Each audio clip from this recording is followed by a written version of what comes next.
दोस्तों, एक गांव था होशियारपुर, जहां पर कोई भी होशियार नहीं था।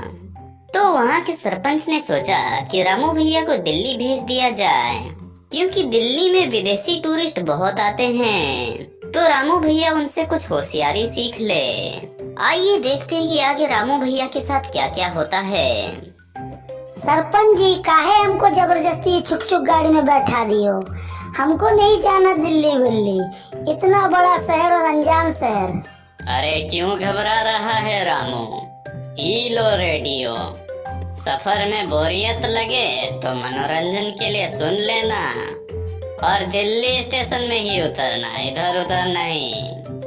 और इस तरह रामू दिल्ली के लिए ट्रेन से रवाना हो जाता है। रात के 2 बजे कोई अनजान स्टेशन। सफर में बड़ा बोरियत महसूस हो रहा है। अरे क्या कहे थे सरपंच जी? मनोरंजन के लिए रेडियो चला लें, चलो देखते हैं। और रामू जैसे ही रेडियो ऑन करता है तो रेडियो से आवाज आती है, नमस्कार, ये आकाशवाणी दिल्ली है और अगला कार्यक्रम प्रस्तुत किया है। अरे ये क्या हुआ, दिल्ली आ गया और साला हमको पता ही नहीं। अरे जल्दी जल्दी कहाँ है मेरा बोरिया बिस्तर? अरे भाई ट्रेन रोको रोको, उतरना है मुझे, दिल्ली आ गया है। और रामू आधी रात में उस अनजान स्टेशन पर उतर जाता है। चलिए देखते हैं कि आगे क्या होता है।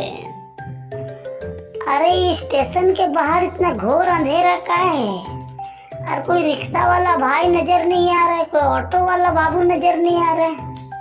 तभी रामू को दूर एक ऑटो वाला नजर आता है। ए ऑटो वाले बाबू, क्या आप हमको दिल्ली ले चलोगे? आपका जो किराया होगा हम चुका देंगे। ऑटो वाला भी सोचता है कि अगर अच्छा बकरा मिला है तो क्यों ना उसे हलाल किया जाए। वो 2000 किराए में रामू को अगले 2 घंटे तक ऑटो में घुमाता है। ऑटो वाला रामू से पूछता है, भाई साहब, आप दिल्ली क्या करने जा रहे हैं? रामू उससे बोलता है, भाई साहब, मेरे सरपंच ने मुझे दिल्ली जाके होशियारी सीखने को कहा है, क्योंकि मेरे होशियारपुर में कोई होशियार नहीं है। बस इतनी सी बात, मैं तुम्हें होशियारी सिखा दूंगा, बस इसके लिए एक्स्ट्रा 500 लगेंगे। रामू उसे 500 रुपए दे देता है। अब आगे देखते हैं क्या हुआ। ऑटो वाला उससे कहता है, भाई साहब, आपसे मैं एक सवाल पूछूंगा, अगर आप उसका जवाब दे देते हो तो होशियारी आपको मिल गई। अब सुनिए ध्यान से। मेरे घर में 3 लोग रहते हैं, एक मेरी बीबी, दूसरा मेरा बच्चा, तीसरा कौन?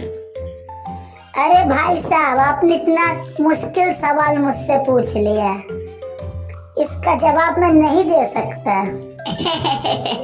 तीसरा मैं।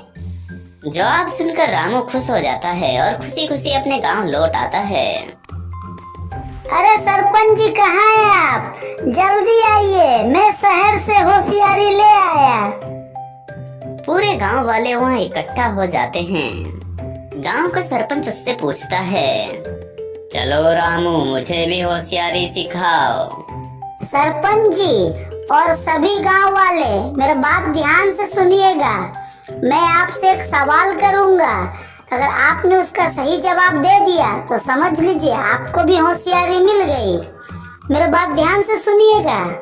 मेरे घर में 3 आदमी, एक मेरा बीबी, दूसरा मेरा बच्चा, तीसरा कौन? ये सवाल सुनकर सरपंच जी और पूरे गांव वाले सोच में पड़ जाते हैं। तीसरा आदमी इसके घर में कौन हो सकता है? तभी रामू कहता है, क्यों सरपंच जी, सवाल मुश्किल था ना? एक मेरा बीबी, दूसरा मेरा बच्चा और तीसरा ऑटो वाला बाबू।